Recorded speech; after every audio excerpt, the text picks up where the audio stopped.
Highways Gandikota Vaishnavi హత్య కేసులో అసలు ఎవరు ఇందులో ఇన్వాల్వ్ అయింది ఉన్నప్పుడు మనకి ఎలా వాళ్ళు దొరుకుతారు? వాళ్ళ ఆధారాలు ఏమన్నా అక్కడ పడి ఉండాలి. ఆ అమ్మాయి దొరికిన ప్లేస్ దగ్గర ఆ అమ్మాయి బ్యాగ్ కూడా దొరకలేదు. ఆ అమ్మాయి బ్యాగ్ వచ్చేసి రంగనాథ స్వామి చుట్టుపక్కల వేరే చోట దొరికింది. ఈ అమ్మాయి బాడీ వచ్చేసి వేరే చోట ఉంది.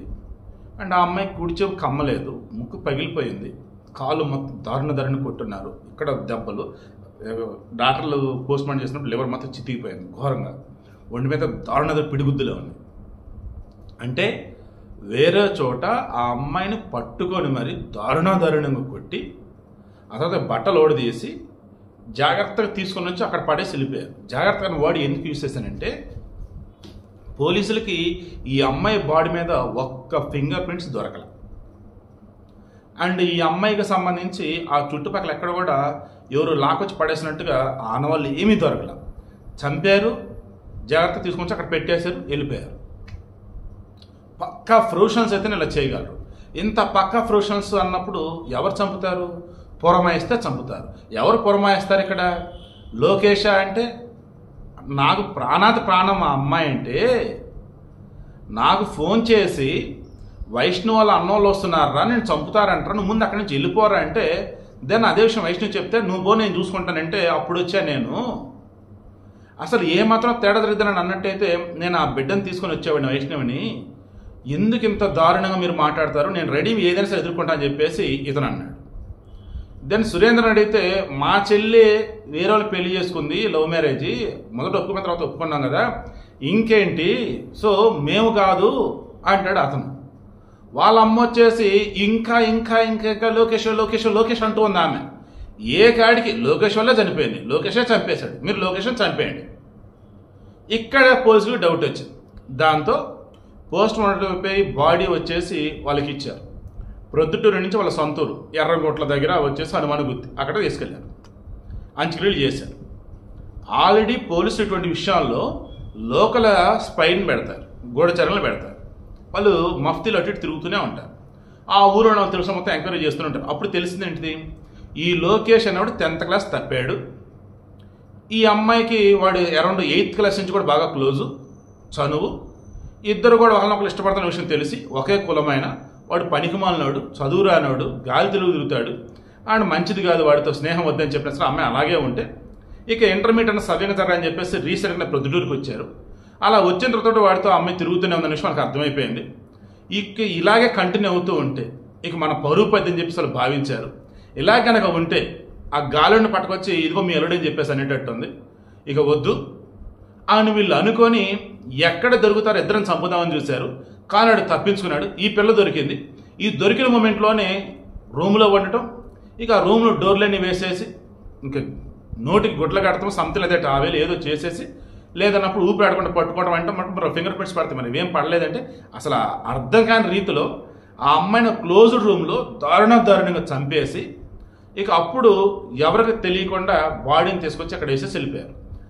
మధ్యాహ్నం 12 గంటల వరకు బ్రతికే ఉంది. 12 గంటల నుంచి సాయంత్రం 6:30 గంటలు ఎప్పుడైనా మర్డర్ జరిగి ఉండాలి. ఆ నైట్ ఇంకా అంతా సద్దు మణిగింది, ఇంకెవరు ఇక్కడ ఉండాలనుకున్నప్పుడు ఆ బాడీని చీకటి అక్కడ పడేసి వెళ్ళిపోయారు. జరిగింది ఇది.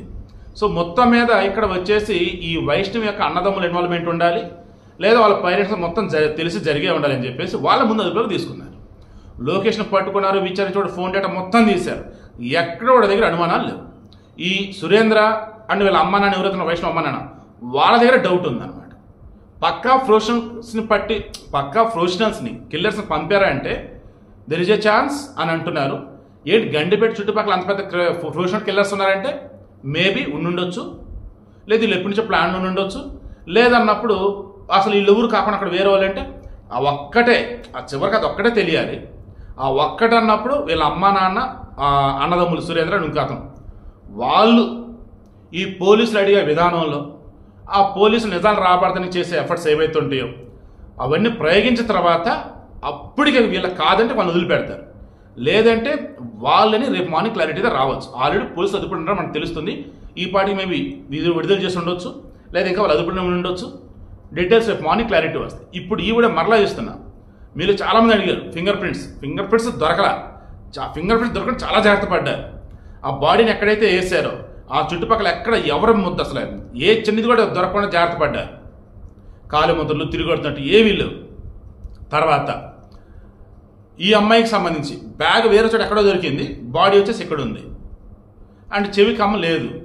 అండ్ ఈ అమ్మాయిని వచ్చేసి ముక్కు బాగలు కొట్టారు, గుద్దారండి, భయంకరంగా గుద్దారండి. అసలు సావుని గుద్దేశారు. అసలు పసిపెట్టి అంత దారుణం ఎవరు చంపుతారు? ఇక్కడ వాళ్ళ అమ్మ నాన్న మీద బాగా అనుమానం అన్నమాట.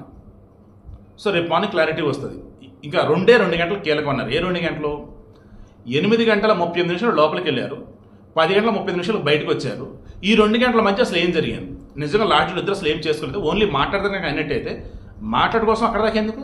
ఎక్కడికైనా వెళ్ళిపోవచ్చు. గంట కూడా లాడ్జ్లో రూమ్ తీసుకోవాలా? ఆయన పిల్లలకు రూమ్లు ఇస్తే ఎదవలేరు అసలు అక్కడ. తర్వాత ఈ 10:38 బయటకు వచ్చాడా, దెన్ 12 లోపు ఏం కాలేదు, 12 తర్వాతే అయిందని చెప్పేసి డాక్టర్లు చెప్తున్నారు. దెన్ ఆ 2 గంటలు కూడా కీలకం. వీళ్ళున్న 2 గంటలో కీలకం, ఈ లోకేష్ బయటకు వచ్చిన తర్వాత 2 గంటలో కీలకం. ఆ అమ్మాయిని బంధించి మరీ చంపారు క్లోజ్డ్ చోట. కారులో చంపారా? ఇంటికి వెళ్దామని చెప్పేసి కారు ఎక్కించుకొని చంపేసి అక్కడ పడేశారా? కారు అయితే లోపలికి సౌండ్ రాదు కదా. సో మ్యాక్సిమం నాకు ఇదే అనిపిస్తుంది. చేతికి గ్లౌజులు లాంటివి తొడుక్కొని దారుణంగా కారులను కొట్టి చంపేసి బట్టలని తీసేసి ఆ వెళ్ళే దారిలో బ్యాగ్ ఇట్టి ఇసిరేసి ఈ బాడీని తీసుకొని ఆ ప్లేస్లో పెట్టేసి అలా వెళ్ళిపోయి ఉండాలి. ఈ పోలీసులు వీళ్ళంతా ఇక్కడ బయట ఆడా ఉంటారు, లోపల రారు, పెట్రోలింగ్గా చేయరు అక్కడ టూరిస్ట్ ప్లేస్ అని. సో ఫ్లోలో నాకు వచ్చింది కారులని, మేబీ నాకు అదే నిజం అనిపిస్తుంది. అమ్మాయిని కారులో చంపి ఉండాలి. ఈ కారులో వాళ్ళ అమ్మ నాన్న కూడా వచ్చున్నారా? లేదన్నప్పుడు వాళ్ళ అమ్మ నాన్న కాకుండా వేరే కిరాయి హంతకులు వచ్చున్నారా? లేదు వాళ్ళ అన్నదమ్ములు వేరే వాళ్ళు వచ్చున్నారా?